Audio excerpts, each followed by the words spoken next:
Pada suatu masa, hiduplah seorang raja dan putri-putrinya yang cantik jelita.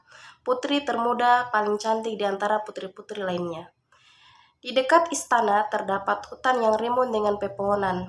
Salah satu pohon di hutan itu memiliki daun berbentuk hati. Di bawah pohon tersebut terdapat sumur yang jarang diketahui orang. Saat cuaca panas, hutan tersebut sering didatangi putri termuda. Dia sangat senang bermain di sana dengan bola emasnya. Biasanya, dia akan melempar-lemparkan bola ke atas, lalu ditangkapnya kembali. Suatu ketika, karena putri kurang hati-hati, bola emas itu tergelincir tepat di tanah dekat sumur. Perlahan, bola emas itu bergulir dan jatuh tepat ke dalam sumur. Mengetahui hal itu, putri sangat bersedih dan menangis. Namun, tiba-tiba sang putri mendengar suara aneh. Putri yang cantik jelita, mengapa kamu menangis? Tanya suara tersebut. Aku menangis karena bola emasku terjatuh ke dalam sumur saat aku memainkannya tadi. Jawab putri sambil menangis dan terseduh-seduh. Putri pun kebingungan, siapa yang berbicara dengannya, padahal tak ada seorang pun di sana selain dirinya.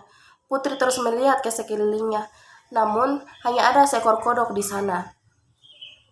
Apakah kamu yang baru saja berbicara denganku? Tanya putri dengan heran. Tenang saja Putri, aku akan mengambilkan bola emas itu untukmu. Tetapi jika aku berhasil, apa yang akan kamu berikan padaku? Ucap si kodok. Aku akan berikan apapun yang kamu inginkan. Mutiara, perhiasan, atau bahkan emas yang kupakai ini. Dengan senang hati akan kuberikan padamu. Jawab putri. Baiklah, aku juga ingin kamu dengan senang hati menyukaiku sebagai teman bermain dan memperbolehkanku untuk makan bersama denganmu. Tentunya dengan piring emasmu, aku ingin minum dari satu gelas untuk kita berdua. Aku pun ingin bisa tidur di ranjang indahmu. Jika kamu berjanji akan mengabulkan semua keinginanku, aku akan mengambilkan bola emas itu untukmu. Kata si kodok. Baiklah, aku berjanji akan melakukan semua hal yang kamu inginkan itu. Ujar putri tanpa pikir panjang. Setelah mendengar janji putri, si kodok segera mengembalikan bola emas yang terjatuh. Beberapa saat kemudian, si kodok keluar dari sumur sambil membawa bola emas kesayangan putri. Betapa gembiranya putri. Tapi putri tampaknya lupa dengan janjinya kepada si kodok. Tanpa menghiraukan si kodok, ia meninggalkan sumur begitu saja. Keesokan harinya, saat putri sedang makan bersama dengan raja, terdengar suara yang memanggil-manggil dari luar. Putri termuda, bukakan pintu untukku. Ucap suara tersebut. Putri pun bergegas membuka pintu. Saat dia melihat seekor kodok di hadapannya, dia langsung menutup pintu. Dengan perasaan gelisah, Putri kembali duduk di kursinya. Ada apa denganmu, anakku? Tanya raja yang melihat kecemasan di wajah Putri. Tidak, aku tidak apa-apa. Tadi ada kodok yang berusaha masuk. Jawab Putri dengan gugup. Lalu, apa yang kodok itu inginkan? Tanya raja kembali. Oh ayahanda, saat aku bermain dengan bola emasku, tiba-tiba bola itu tergelincir dari tanganku dan jatuh ke dalam sumur. Saat aku menangis, si kodok datang dan berusaha menolongku. Tapi dia mengajukan berbagai persyaratan. Kupikir dia tak akan datang kemari karena tak mungkin kodok meninggalkan air. Jawab Putri dengan tertunduk sedih. Untuk kedua kalinya, si kodok mengetuk pintu. Putri Raja termuda, biarkan aku masuk. Apa yang pernah kamu janjikan kepadaku? Teriaknya. Biarkan dia masuk. Kamu harus penuhi janjimu, ujar raja kepada putrinya. Dengan terpaksa Putri membuka pintu. Ia membiarkan si kodok masuk. Kodok lalu melompat dan mengikuti Putri. Tibalah mereka di meja makan. Putri, bisakah kamu mengangkatku agar aku duduk bersamamu? Dan tolong piring yang dekat melanjutkan lagi denganku. Pinta si kodok. Dengan wajah murung, Putri menuruti permintaan si kodok.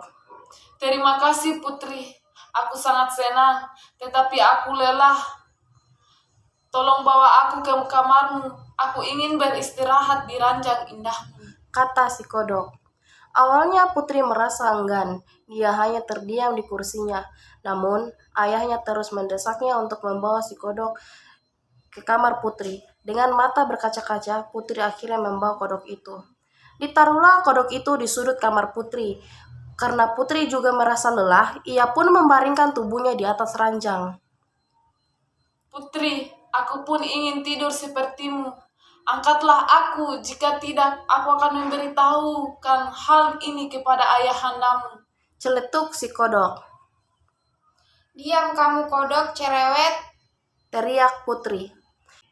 Dengan marah, Putri melemparkan kodok ke tembok hingga terjatuh ke lantai.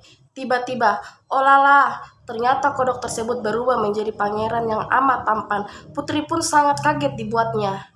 Pangeran pun menceritakan semuanya.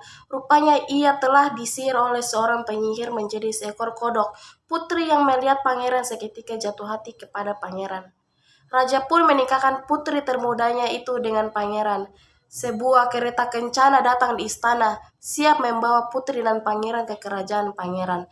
Tampak 8 ekor kuda menarik kereta tersebut, dan ada pula pelayan pangeran yang bernama Henry. Di tengah perjalanan, pangeran mendengar ada sesuatu yang patah pada keretanya. Henry, coba kamu lihat, mungkin ada roda kereta yang patah. Perintah pangeran. Bukan pangeran, itu hanya sebuah ikatan rantai. Akhirnya aku terbebas dari ikatan yang sekian lama telah mengikat hatiku yang patah, ujar Henry. Ternyata selama pangeran dikutuk, Henry telah mengikat hatinya dengan rantai. Ia melakukan hal itu agar merasakan penderitaan pangeran. Kini kutukan itu telah hilang, sehingga rantai tersebut pun patah. Sungguh Henry merasa amat bahagia. Bismillahirrahmanirrahim. Hai, terima kasih telah menonton Video cerita. kami. Baik, di sini kami bercerita tentang Pangeran Kodok dan Putri Bungsu yang cantik. Perkenalkan, nama saya Asmalino, NIM A1H1190042. Di sini saya berperan sebagai Pangeran Kodok. Perkenalkan, nama saya Sri Alni, NIM A1H11930. Di sini saya berperan sebagai putri. Perkenalkan, nama saya Rizka, NIM A1H1190027. Di sini saya berperan sebagai narator sekaligus sebagai ayahanda dari Putri dan Henry